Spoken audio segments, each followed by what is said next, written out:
Hush was, I think it was Nick Simper who brought the idea to the band. It was a big sort of favourite in the discos, a big dance record, a version by, I think it's Billy Joe Royal, of a Joe South song. And we kind of took it on board because we just loved that. That's almost like a rock and roll samba kind of rhythm. And we just jammed around on it really for a while and decided that it was worth recording. Had no major thoughts really as it being a single, but the first record company we had in the States, they picked up on it straight away, and it went out as a single. And what is fascinating about it is that in a time when most singles had to be like 2 minutes 40 seconds, this is quite a bit longer than that, and it has a kind of, I don't know, 45-minute organ solo stuffed right in the middle of it, which was again unusual.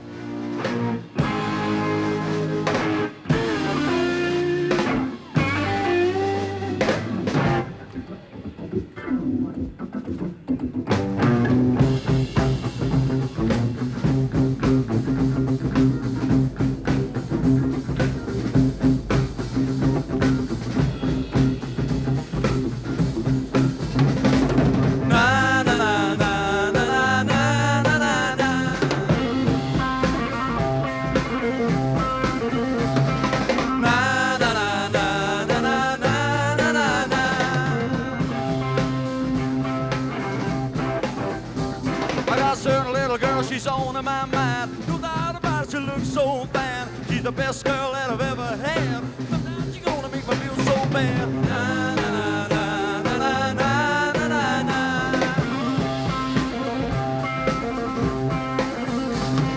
Na, na, na, na, na, na, na, na.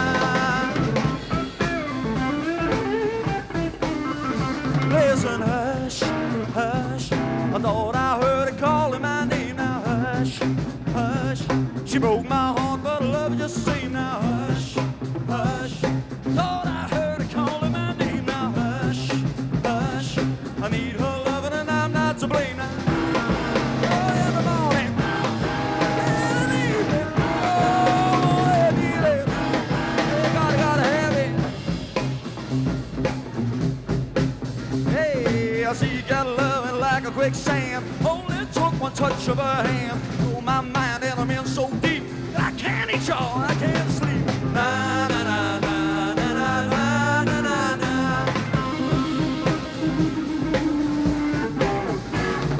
Na na na na na na na na. Listen, hush, hush, I thought I heard her calling my name. Now hush, hush, she broke my heart, but I love her just the same. Now hush, hush, thought I heard her calling my name. Now hush, hush, I need her loving and I'm not to blame. Oh, in the morning, I'm late in the evening. Oh, they need it. They got it.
was almost unbelievable because no matter which way you looked at it, America was kind of the pot of gold at the end of the rainbow to most young bands. It, like, will we get to go to the States was the big question, and sort of suddenly defined at the end of that first few months of being together that we had a top 5 single was, and an album which had also charted very high, was unbelievable.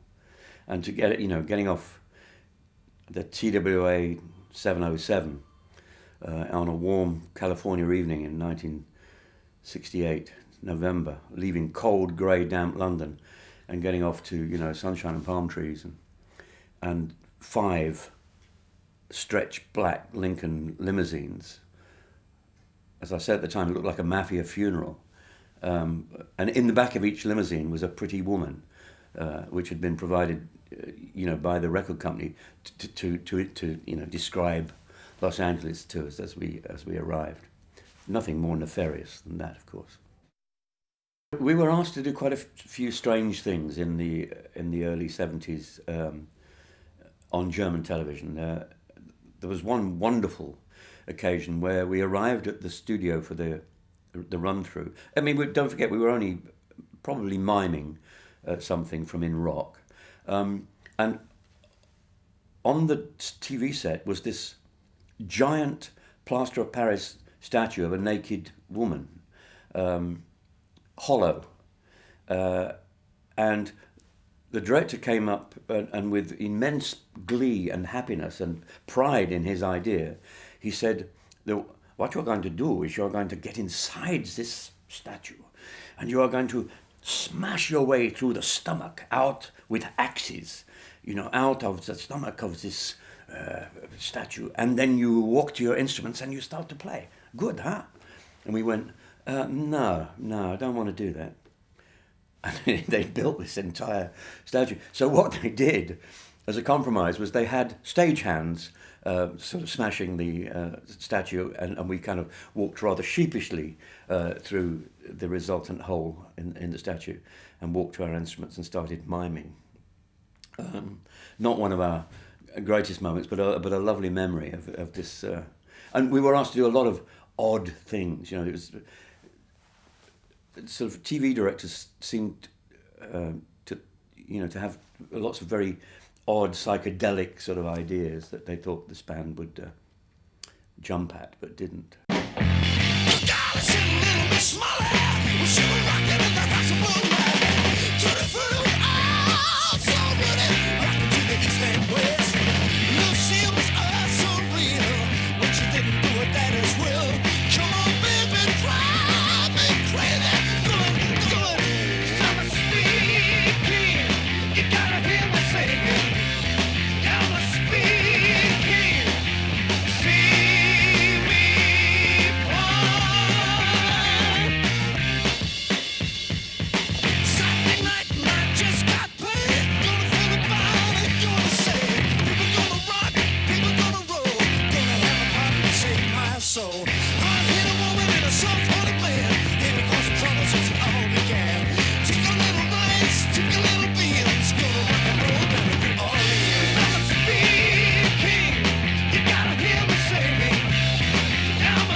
Child in Time wouldn't have existed without an American band called It's a Beautiful Day, who we'd played with on several shows in the States.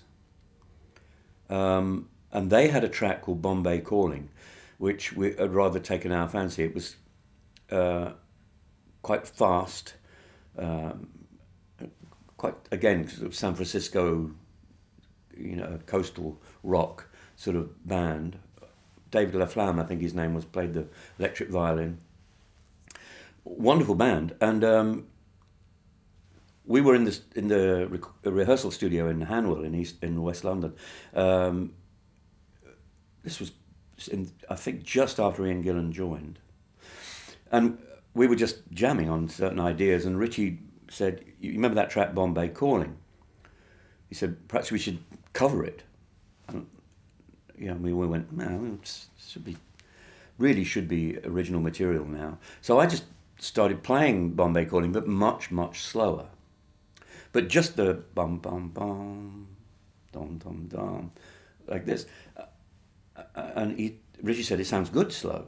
So I just started improvising a quasi sort of Oriental Eastern melody with my right hand.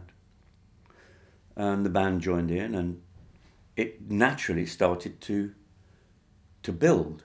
And Ian started this eerie sort of cooing noise, which as we built, it went into a sort of middle level scream and then went up to this astonishing top A in full voice scream, which was literally spine tingling. I mean, everybody in the rehearsal room, their hairs stood on end. It was just a magical moment. And we stopped, and everybody looked around and went, well, that's kind of good. What can we do with that? So Child in Time was born out of that. And I think that's pretty much how it happened. And Ian, who in those days was very quick at writing words, he slowed down over the years, but that's normal. We all slow down. Fairly quickly had the idea of the words for Child in Time, which took on that kind of Cold War, edgy feeling of the late 60s. More by accident than design, I think. And of course the song became iconic, and we later found out how important that song became behind what we then called the Iron Curtain.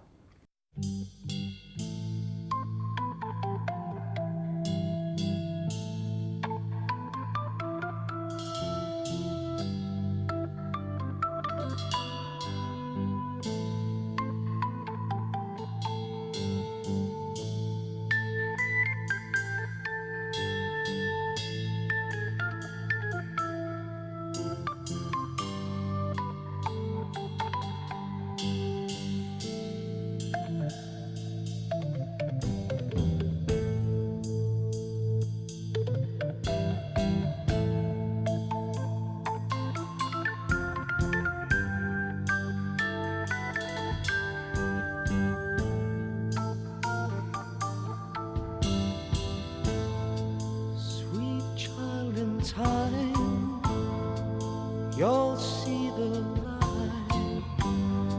line that's drawn between good and bad.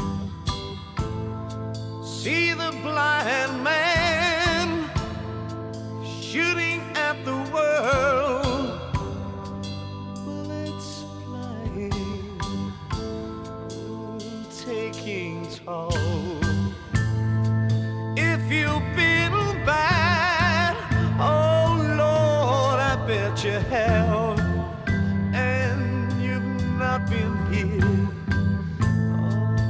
by a flying lead. You'd better close your eyes,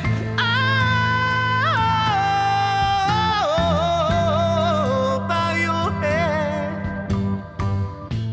wait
Because I now do Child in Time in my own show with an orchestra, and the song is still relentlessly powerful. It is a genuinely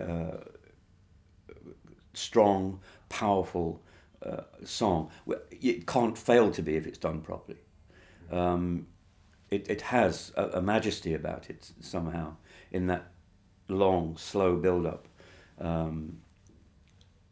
It's a wonderful song, and I've spoken to many people in the former East who have said, you know, this song was banned, we weren't allowed to have it, but somehow we got hold of it, and it went on to become greater than the sum of its parts. You know, it actually exceeded its original remit, if you like. Deep Purple in Rock was out, and the record company decided that there wasn't a single on it, which didn't worry us one bit. We were of the opinion that in England singles didn't really matter for a band of our type. Whether we were right or wrong, I don't know, but that's just the stance that we took. Maybe a little self-consciously, you know, maybe a little, no, we don't do singles, man, you know. But the record company insisted, and so we were trundled into a studio in Queensway and told to write one. Well, you know, there's nothing less likely to make you write a single than that. You know, do it. You know, you've got 4 hours. So we went through all sorts of bits and pieces, found a couple of little odd ideas, but nothing that floated our boat particularly. So we did what all proper rock bands do, is we went to the pub. And the drink of the day, I believe, was Scotch and Coke. So we had a few of those. Weaved our way rather uncertainly back into the studio and grinned at each other for a while. And then Richie said, again, what about that, you know, that version of Ricky Nelson's Summertime from, you know, the Gershwin song? And we went, yeah. He said, well, there's a little riff under there, which but it just went around and around. So we kind of played it around and around, and it got very quickly very boring. One of us, who knows who, came up with the idea of putting a turnaround in it.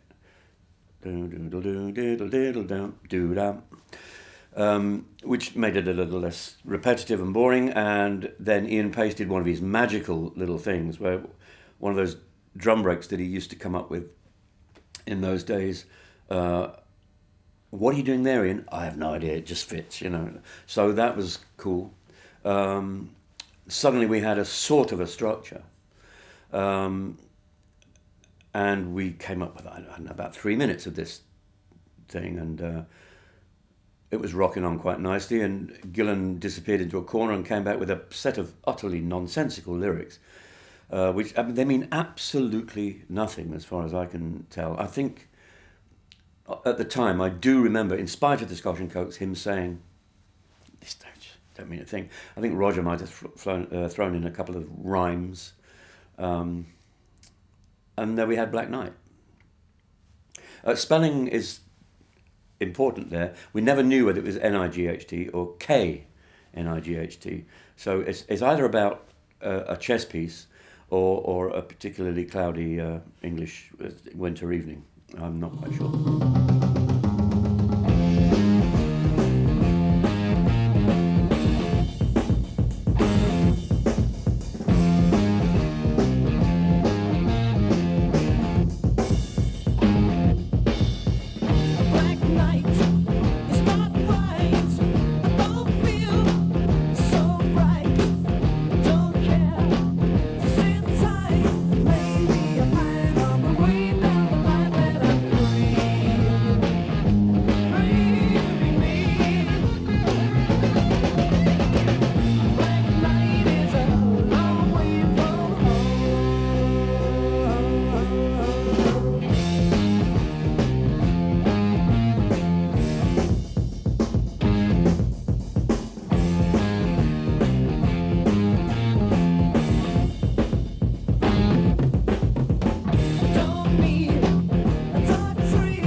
Woman was, again, was not done as part of the album sessions. I don't think. I seem to remember that the same kind of pressure for a single was put on us, and Strange Kind of Woman was an attempt really to cash in, if you like, on the success of Black Knight, because it uses the same shuffle tempo, and I think it's a very successful song because it was also a big hit, but it produced a really good on-stage song. So did Black Knight, incidentally, still to this day. But most of the Fireball stuff was written on the North Cornwall coast, down at a place called Welcome Bay, in a really spooky old semi-derelict house. We seem to have a penchant for semi-derelict spooky houses. A long way from anywhere. And I think that house actually has recently been back on the market. And in the publicity material for the sale of the house was the fact that it once, I think it said it once was Deep Purple's recording studio, which was rather stretching the truth.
Demon's Eye again was considered as a single and was a single in certain markets.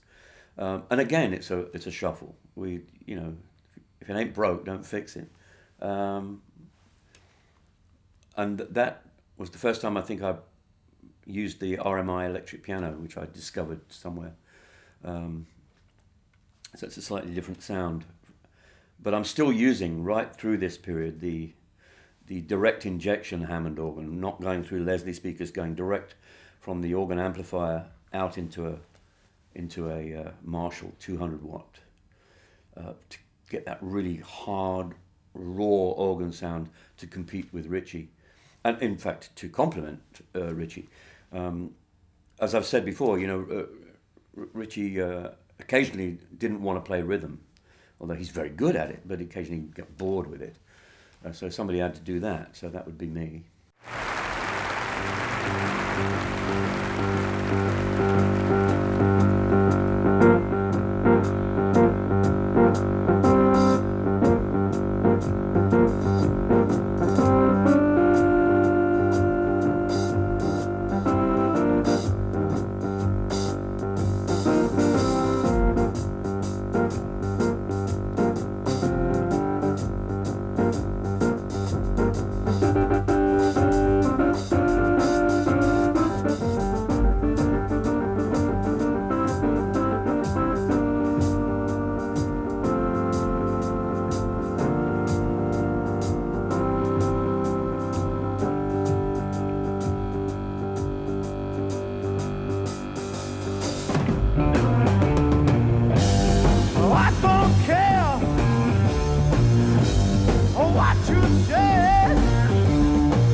viel zu laut, die Purple viel zu laut.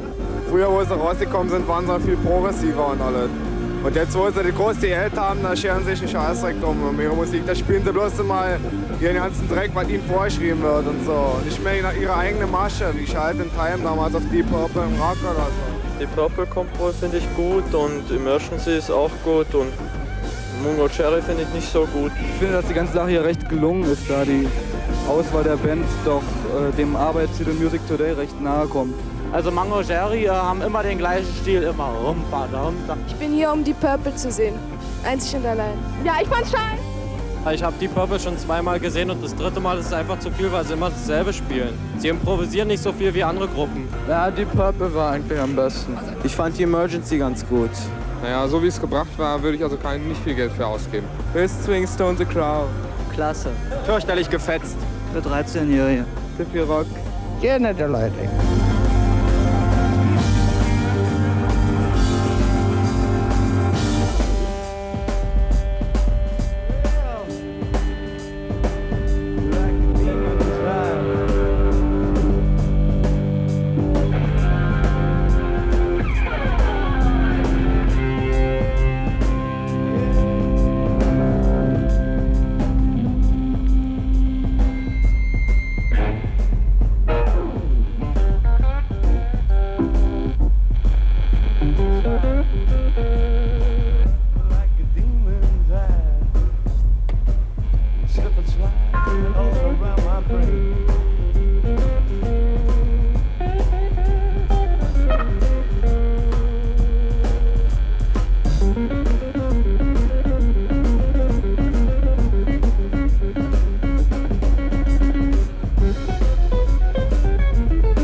Well, it is said that Highway Star started in the back of a bus on the way down, I think, to Portsmouth,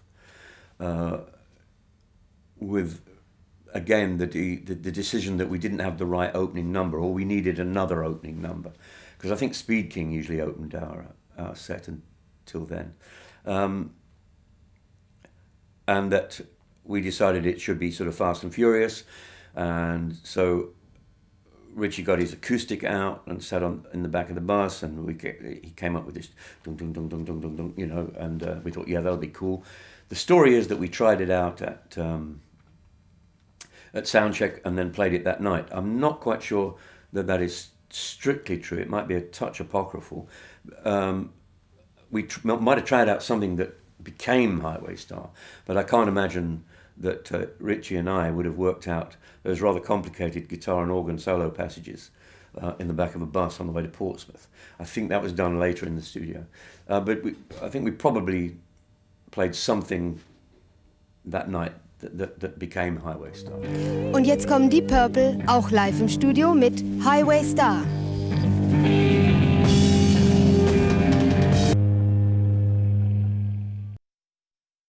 The great thing about Machine Head, what we did was pretty much everything we recorded had been worked on before, except, strangely enough, Smoke on the Water. But we had a lot of really good ideas which we'd worked up in the rehearsal studio. And never before came up as a potential. We thought, well, this sounds like it could be a single. If they're going to ask us for a single again, which they, of course they were, then this would surely be the one. And I think that's why we continued to work on it. I think it's a terrific song, and it has a very, I think, wonderful middle eight. I love that half-tempo section in the middle. That's, to me, one of the best pieces about it. Deep Purple unter dem Motto, auch für unsere progressiven Musikfans hat Disco immer etwas parat. Deep Purple mit Never Before. The funny thing is, I thought that the whole world and his mother would know the story behind Smoke on the Water, but I still get asked. Journalists, people at stage doors, people I meet in the street, when I'm, what is the story behind Smoke on the Water? Was it a mountain burnt down? I mean, what? And you kind of, so you have to tell the story again. But what I love about Smoke on the Water is if you want to know the story, listen to the words. It's a story song. There aren't many narrative story songs in the rock and roll genre, and this is a fine example. And so I would say again, if you want to know what it's all about, just listen to the words.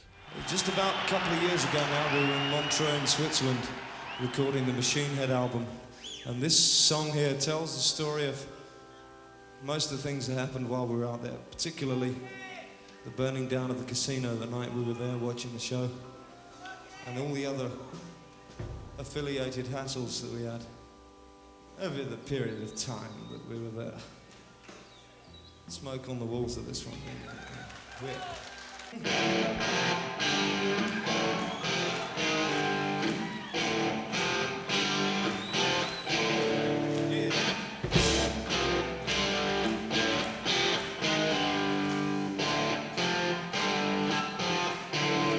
Come on now.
it's interesting the way a band looks at its material when it comes to singles.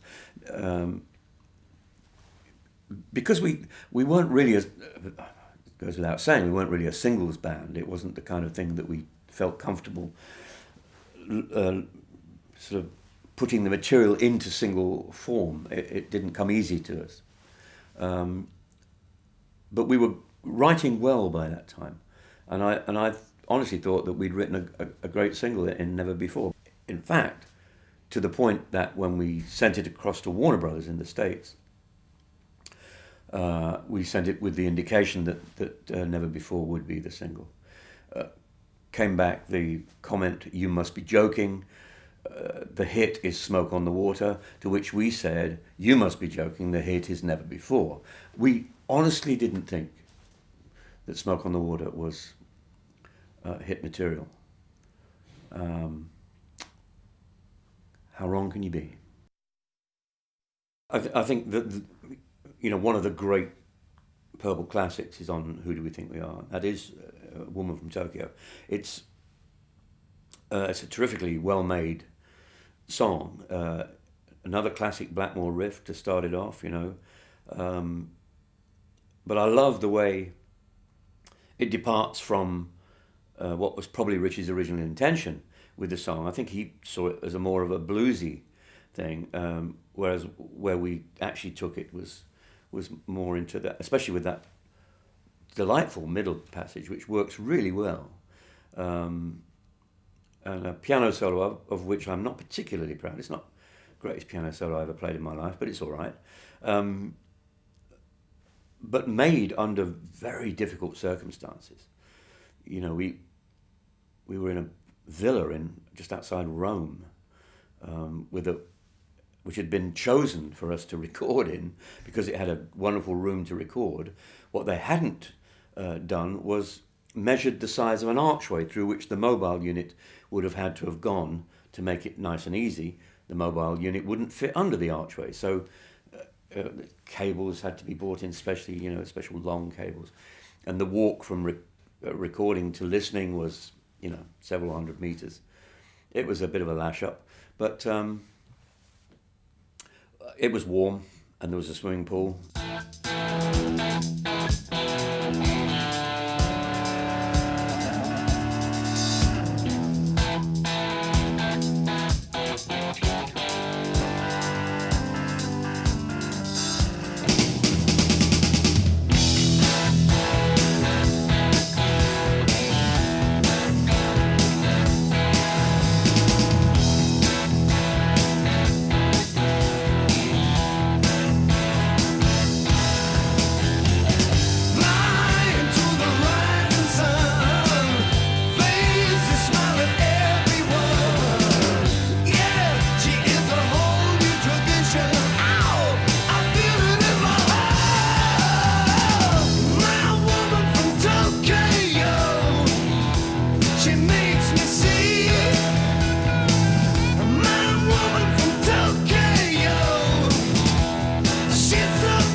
Made in Japan started as an idea from the Japanese record company. They said, we want a live album, Japan only. And we hated the thought of live albums, strangely, for a band that was so good live.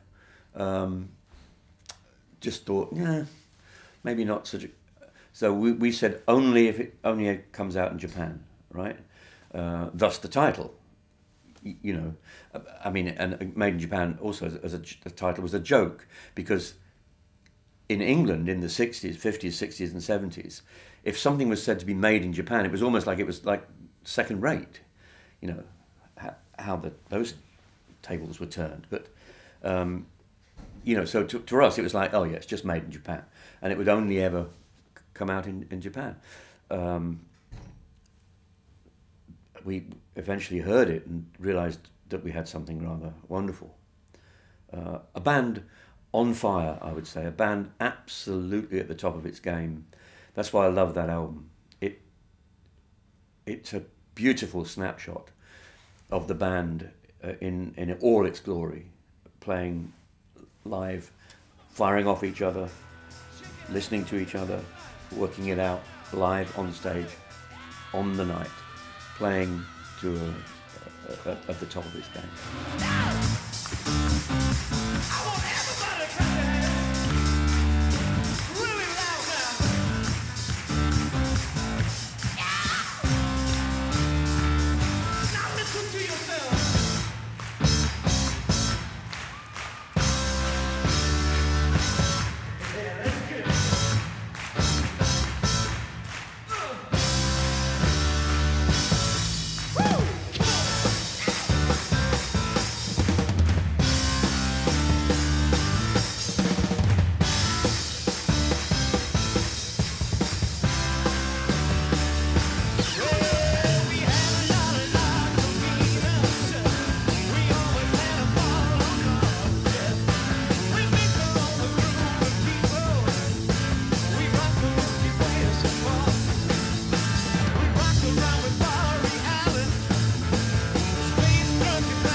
I have to say that one of the reasons Made in Japan is so successful and still sells, and people still rate it as one of the great live albums, rock albums. One of the reasons for that is the brilliance of our producer, of Martin Birch. Absolutely under incredibly difficult conditions to produce that. I think Burn is one of the high points of Purple's career. It's a terrific piece of work. It owes some of its thought and structure to Highway Star, in that again it was I think we wanted it to be an opening number that you could sort of burst onto stage and start with. It has structured organ solos and guitar solo, much in the style of Highway Star, structured around a Bach-like sequence, pre-written by Richie and me for our own bits. You know, so it has similarities with Highway Star, but I mean, what a beaut!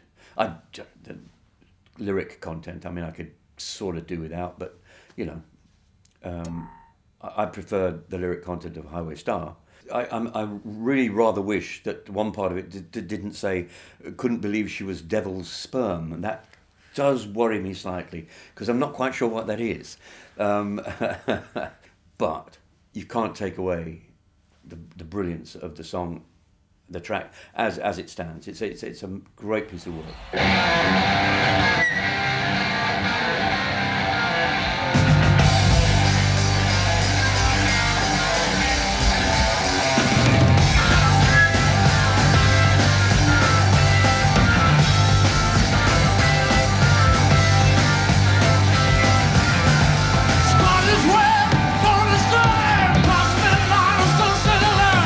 People are saying the woman is down. It's a bird with a wing.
Thank you.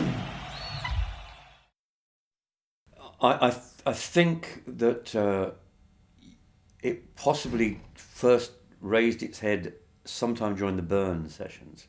I think Richie didn't like it. I, however, think that it's one of the few tracks on Come Taste the Band that Ian Gillan could sing beautifully. It's not his lyric style, but I like the way the song moves. I think it's a terrific song. You Keep On Moving. This is a song for you all. A song for everybody. This is a song called You Keep On Moving.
the title track,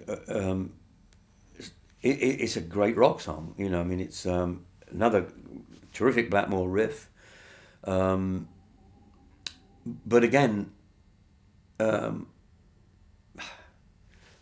lyrically, not my cup of tea. Coming out of nowhere, driving like rain. What is a Stormbringer, actually? I'm not terribly sure. I'm being a bit sniffy about it, but it's not my cup of tea lyrically, but it's a terrific track. In contrast to the opening of Sunbury, today the sun shone, as if in a feeble way it was trying to make up for the winter conditions of the past 3 days. But despite the weather, the hassles and the one or two knockers, Sunbury went ahead. And what's more, for those who attended, it was a swinging success.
It's like you're packing in for the day. Yeah. Do you enjoy Sunbury? Yeah, no worries. What was the best thing about Sunbury?